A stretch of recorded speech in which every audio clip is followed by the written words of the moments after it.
Minute 20 खबर में आप सभी का बहुत बहुत स्वागत है। मैं हूं आप सबके साथ ऋषिका। अगले 20 मिनट में हम आपको 20 अहम खबरों से रूबरू कराने वाले हैं। तो चलिए शुरू करते हैं 20 मिनट में 20 खबरों का सिलसिला।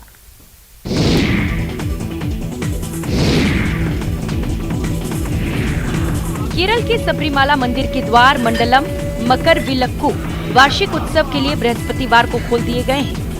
2 महीने तक चलने वाले इस उत्सव के दौरान बड़ी संख्या में श्रद्धालु भगवान अयप्पा मंदिर की पूजा के लिए पहुंचेंगे। मंदिर के अनुष्ठानों की शुरुआत अष्ट द्रव्य महागणपति हवन के साथ हुई। अष्टाभिषेकम के बाद नैयाभिषेकम का अनुष्ठान हुआ। वार्षिक मंडाला पूजा 27 दिसंबर को और मकरविलक्कू 14 जनवरी 2023 को आयोजित की जाएगी।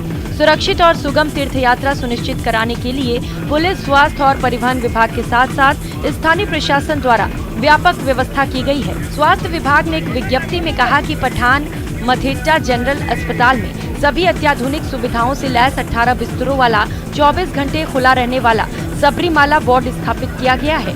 यहाँ जीवन रक्षक दवाएं, उपकरण और लैब टेस्ट मुफ्त उपलब्ध होंगे। सीढ़ियाँ उन्हें मुबारक जिन्हें छत पर जाना है, आसमान उनके लिए है जिन्हें अपना मुकाम खुद बनाना है। जी हाँ, ये बात सटीक बैठती है जन्म से ही डिस्टोनिक सेरेब्रल पॉलिसी से ग्रसित यशी कुमारी पर, जिन्होंने अपनी दिव्यांगता के बावजूद हिम्मत और हौसले को कायम रखा और वो मुकाम हासिल किया जो सामान्य बच्चे भी बड़ी मुश्किल से हासिल कर पाते हैं। यशी कुमारी का सिलेक्शन नीट 2022 में एमबीबीएस में एशिया के सबसे पुराने medical college Kolkata medical college में हुआ है। मूल रूप से बिहार के छपरा के रहने वाली यशी के जन्म के बाद पिता को बेटी के दिव्यांग होने का ताना मिलने लगा, जिसके बाद पिता परिवार को लेकर गोरखपुर के झुनिया तहसील के मुंडेरा गांव में शिफ्ट हो गए। बेटी के इलाज के लिए रांची, कोलकाता, दिल्ली और मुंबई जैसे शहरों में भागदौड़ की। अपने सफर के बारे में यशी कुमारी कहती हैं, दिक्कतें तो बहुत आई, लेकिन इलाज के दौरान डॉक्टर के संपर्क में रहती थी, इसीलिए उन्होंने मन में ये ठान लिया था कि वो भी डॉक्टर बनकर सेरेब्रल पॉलिसी से ग्रसित बच्चों की सेवा करेंगी। लोग कहते हैं कि जो दृढ़ इच्छा शक्ति के साथ परिश्रम कर कुछ अलग करने की ठान ले तो वो कर दिखाता है। कुछ ऐसा ही कर दिखाया बिहार के कैमूर जिले के लाल धर्मेंद्र सिंह ने। अपने हैरत अंगेज कारनामे से धर्मेंद्र ने अपना नाम Guinness book of India world record में दर्ज करवा लिया है, वो भी 6 बार। धर्मेंद्र कैमूर जिले के रामगढ़ गांव के निवासी हैं।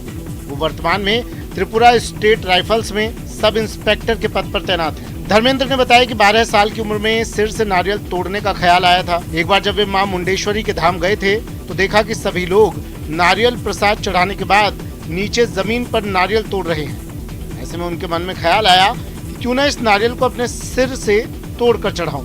पहली बार नारियल तो नहीं टूटा, लेकिन सिर फट गया था। इसके दूसरी बार संकट मोचन बनारस में भी सिर फट गया था, लेकिन उन्होंने हार नहीं मानी, अभ्यास जारी रखा और देखते ही देखते सिर लोहे से भी मजबूत हो गया और शुरू हो गया वर्ल्ड रिकॉर्ड बनाने का सिलसिला।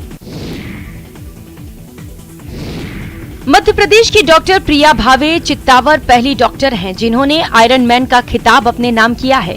प्रिया भावे चित्तावर ने 45 साल की उम्र में लगातार 7 घंटे 40 मिनट तक अलग अलग टास्क को पूरा कर आयरन मैन 7.3 का खिताब जीता है। 1900 मीटर तैराकी, 90 किलोमीटर साइकिलिंग, 21 किलोमीटर की दौड़ 7 घंटे 40 मिनट में पूरी की है। डॉक्टर प्रिया भावे चित्तावर अब आयरन मैन डबल का खिताब को लेकर तैयारी में जुट गई हैं। डॉक्टर प्रिया भावे चित्तावर का कहना है कि नथिंग इज इम्पॉसिबल, दुनिया में कोई भी चीज असंभव नहीं है, आप चाहें तो सब कुछ हासिल कर सकते हैं। इसी सोच से उन्होंने आयरन मैन का खिताब अपने नाम कर लिया है। डॉक्टर प्रिया भावे का कहना है कि उनको स्विमिंग और साइकिलिंग भी नहीं आती थी, स्विमिंग से डर लगता था। अपने डर पर काबू कर स्विमिंग और साइकिलिंग सीखी। प्रिया भावे ने 3 साल पहले ट्रेनिंग शुरू की। बीते 1 साल से 1 सप्ताह में 30 घंटे तक प्रैक्टिस करती रही। आपको बता दें, आयरन मैन 7.3 बहुत ही चैलेंजिंग है। आयरन मैन 7.3 गोवा में आयोजित हुई थी, जिसमें 32 देशों के प्रतिभागियों ने हिस्सा लिया था। माना जाता है कि बाबा विश्वनाथ के महाप्रसादम को ग्रहण करने से सभी समस्याओं से निजात मिलती है। आज हम आपको कही और सुनाई बात नहीं बल्कि प्रत्यक्ष रूप से दिखाएंगे कि कैसे विश्वनाथ के महाप्रसादम से बनारस की 24 महिलाएं आत्मनिर्भर बन गईं। महिलाओं का ये ग्रुप बाबा विश्वनाथ के दरबार में चढ़ने वाले प्रसाद महाप्रसादम तैयार कर रहा है। इस प्रसाद को महिलाएं पिछले 3 सालों से तैयार कर रही है। जिला प्रशासन द्वारा इन्हें इसकी जिम्मेदारी दी गई है। 3 साल पहले विश्वनाथ मंदिर न्यास परिषद ने इन ग्रामीण महिलाओं को ये लाभ दिया था। ये महिलाएं पहले से ही ग्रामीण इलाकों में समूह बनाकर समाज सेवा करती थी। ऐसे में जब विश्वनाथ दरबार में प्रसाद न्यास परिषद की तरफ से बनाने की बात आई तो इन महिलाओं को जिम्मेदारी दी गई ताकि प्रसाद पूरी शुद्धता से बनाई जा सके। पहले दरबार में 2 से 3 दिन में 50 से 60 किलो ही लड्डू की खपत होती थी, लेकिन विश्वनाथ धाम बनने के बाद अब प्रत्येक दिन 2 क्विंटल लड्डू की खपत हो रही है, जिसके कारण ये महिलाएं अब व्यापारी बनकर अच्छा खासा मुनाफा कमा रही है। अब जो तस्वीर आपको दिखाने जा रहे हैं उसे देखकर आप भी दांतों तले उंगलियां दबाने को मजबूर हो जाएंगे और वाह वाह कह उठेंगे। जी हाँ, एक असाधारण व्यक्ति अपने ओहदे की परवाह किए बगैर जब सड़कों पर बूट पॉलिश करने लग जाए तो निगाहें सचमुच ठहर सी जाती हैं। जनरल मैनेजर के पद पर कार्यरत विशालजीत सिंह राठौड़ कुछ ऐसा ही कर रहे हैं। यानी सप्ताह में 2 दिन ये राजधानी के अलग अलग इलाकों में बैनर लगाकर बूट पॉलिश का काम करते हैं ताकि कैंसर मरीजों को मदद मिल सके। विशालजीत सिंह को ये प्रेरणा मदर टेरेसा से मिली और ये भी उसी सोच के साथ निसंकोच लोगों को बूट पॉलिश करते हैं। खास बात यह है कि बूट पॉलिश का इन्होंने कोई चार्ज नहीं रखा है, बल्कि लोग स्वेच्छा से जो मदद कर देते हैं उसे कैंसर मरीजों के लिए जमा करते हैं। हालांकि जब भी ये बैनर लगाकर बूट पॉलिश करने लगते हैं तो इनका पहनावा और फर्राटेदार अंग्रेजी सुनकर लोगों की खुद भीड़ जुट जाती है। विशालजीत सिंह राठौड़ के इस काम को देखकर हर कोई इन्हें सलाम करता है और इनसे प्रेरणा लेने की बात भी करता है। तस्वीरों में कलेक्टर के साथ दिख रहे ये लोग उस बच्ची के माँ बाप हैं जो कैंसर से जंग लड़ रही है। बच्ची के माता पिता अपना सब कुछ बेचकर मुंबई के टाटा मेमोरियल हॉस्पिटल में बच्ची का इलाज करा रहे हैं। दरअसल ये तस्वीर बलरामपुर से सामने आई है, जहां कलेक्टर की पहल पर कर्मचारियों और अधिकारियों ने स्वेच्छा से लगभग 3,29,000 रुपए इकट्ठा कर बच्ची के इलाज के लिए दिए हैं।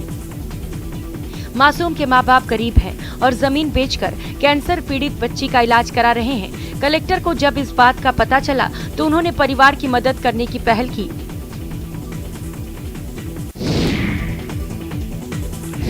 प्रतियोगी परीक्षाओं के बारे में क्या आप निशुल्क शिक्षा की सुविधा के बारे में सोच सकते हैं? जवाब होगा बिल्कुल नहीं।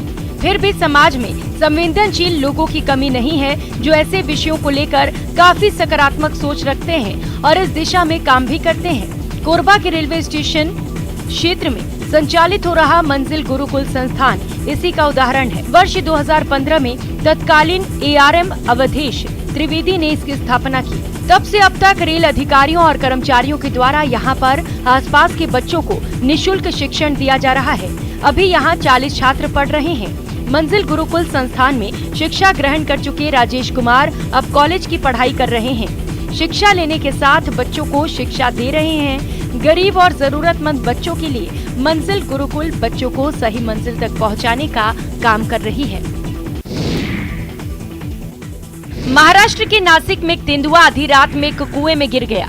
कुएं में गिरने की खबर जैसे ही ग्रामीणों को लगी तो उन्होंने तुरंत उसकी जान बचाई और वन विभाग के अधिकारियों को इसकी जानकारी दी। मामला नासिक के जाखोरी गांव का है, जहां आधी रात में जब तेंदुआ कुएं में गिरा तो काफी देर तक छटपटाता रहा।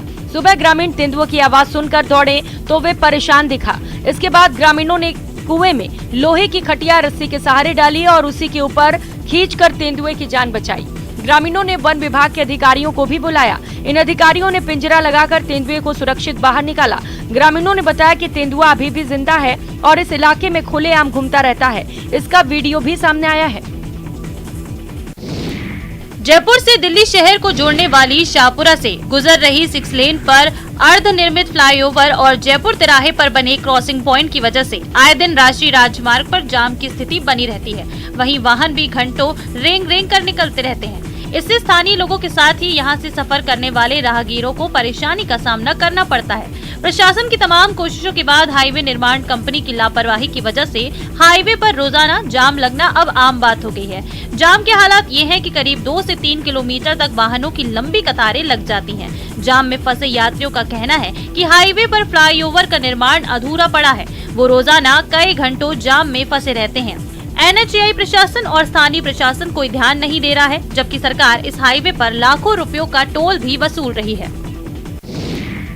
वन रक्षक भर्ती परीक्षा की दूसरी पारी में हुए पेपर के आंसर की 1 घंटा पहले ही व्हाट्सएप पर वायरल करने के मामले में राजसमंद जिले की कांकरोली पुलिस ने गिरफ्तार 4 आरोपियों को कोर्ट में पेश किया, जहां से सभी को 21 नवंबर तक रिमांड पर भेज दिया गया।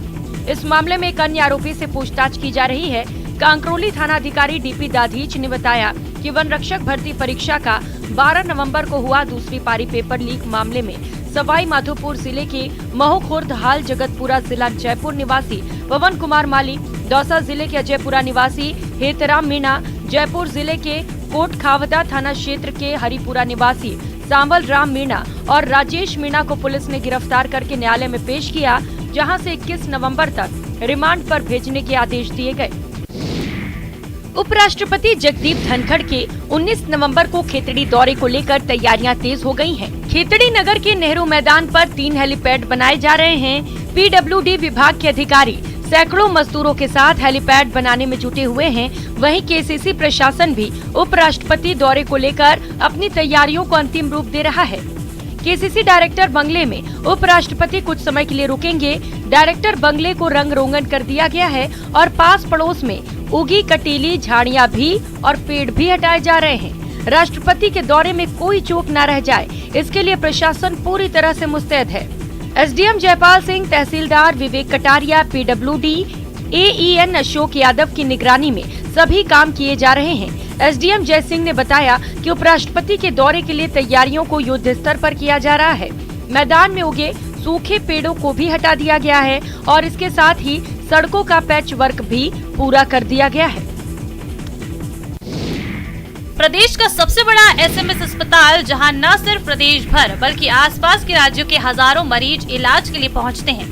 हजारों लोगों की फुल फॉल के चलते अस्पताल में इन्फेक्शन का खतरा हमेशा मंडराता रहता है और अगर सफाई व्यवस्था पर विशेष ध्यान न दो तो इन्फेक्शन के चलते मरीजों की जान संकट में आ सकती है। अस्पताल परिसर में मरीजों के परिजनों और आम लोगों द्वारा गंदगी को लेकर चलता है वाली धारणा को बदलने के लिए अस्पताल प्रशासन ने सख्त रुख अपना लिया है। अस्पताल प्रशासन ने गंदगी फैलाने वालों पर 500 रुपए की पेनल्टी का प्रावधान रखा है। दरअसल मरीजों के साथ आने वाले परिजन कई बार सफाई व्यवस्था को लेकर लापरवाही का रुख अपनाते नजर आते हैं। जहां तहां पीक करना, कचरा फैलाना आम बात हो गई है। इसके साथ ही सफाई कर्मी भी सफाई व्यवस्था को लेकर लापरवाही करते नजर आते हैं, जिसको देखते हुए SMS अस्पताल के अधीक्षक डॉक्टर अचल शर्मा ने सफाई कर्मियों को भी विशेष ध्यान देने के निर्देश दिए हैं। इसके साथ ही अस्पताल परिसर में अलग अलग जगहों पर जागरूकता के संदेश लिखे पोस्टर भी लगाए जाएंगे। इसके बावजूद भी अगर कोई गंदगी फैलाता है तो अस्पताल के सुरक्षा गार्ड गंदगी फैलाने वालों पर पेनल्टी लगाएंगे। नेपाल में हो रहे आम चुनाव को देखते हुए उत्तराखंड में नेपाल को जोड़ने वाले पुल बंद रहेंगे। शांतिपूर्वक चुनाव के लिए नेपाली प्रशासन के आग्रह पर भारतीय प्रशासन ने 17 से 20 नवंबर तक आवाजाही पर पूरी तरह से रोक लगाने के आदेश जारी कर दिए हैं। पिथौरागढ़ के DM ने इंटरनेशनल पुलों पर आवाजाही पर रोक लगाने के आदेश दिए हैं। साथ ही इस दौरान बॉर्डर इलाकों में सुरक्षा के इंतजाम कड़े करने के भी निर्देश हैं। उत्तराखंड में भारत का नेपाल से 275 किलोमीटर का बॉर्डर लगता है। इस बॉर्डर पर दोनों मुल्कों के बीच आवाजाही के लिए 8 इंटरनेशनल पुल हैं। वहीं उत्तर प्रदेश शासन ने भी चुनाव शुरू होने के 72 घंटे पहले से मतदान पूरा होने तक सभी अंतर्राष्ट्रीय सीमाओं को सील करने का निर्णय लिया है।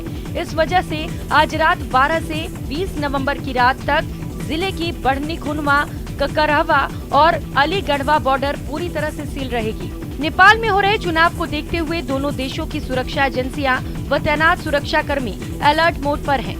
बढ़नी बॉर्डर पर SSB की 50वीं वाहिनी और जिले के अन्य सीमावर्ती क्षेत्रों पर SSB की 47वीं वाहिनी तैनात है। जिले के सभी बॉर्डर पर डॉग स्क्वाड टीम के साथ ही SSB और पुलिस की तैनाती की गई है। भरतपुर जिले के सबसे बड़े बारेछा बांध में नाव पर रामायण पाठ का आयोजन किया जा रहा है। आसपास के ग्रामीणों ने 3 नाव को एक साथ जोड़कर उसमें पंडाल बनाया और उन्हीं नाव पर मधुर संगीत के साथ रामायण पाठ का आयोजन हो रहा है। साथ ही वहां भजन कीर्तन भी आयोजित किए जा रहे हैं। पहली बार हो रहे इस आयोजन को देखने के लिए आसपास के ग्रामीण बढ़ चढ़कर कार्यक्रम में हिस्सा ले रहे हैं। इतना ही नहीं, नाव में रामायण का पाठ करते समय नाव को पूरे बांध में घुमाया जाता है और बांध के किनारे बने आसपास के गांव में ये रामायण कथा सुनाई जा रही है। पूरे बांध के सहारे बने करीब 2 दर्जन से अधिक गांव के लोग इस रामायण पाठ का आनंद उठा रहे हैं। इस अनूठे अंदाज में हो रही रामायण पाठ की चर्चाएं जोरों पर हैं। ग्रामीणों का कहना है कि इलाके में कल्याण और शांति के लिए ये रामायण का पाठ कराया जा रहा है। जल पर रामायण का पाठ पहली बार कराया जा रहा है। नाव में इस तरह से रामायण के पाठ और भजन कीर्तन अंकल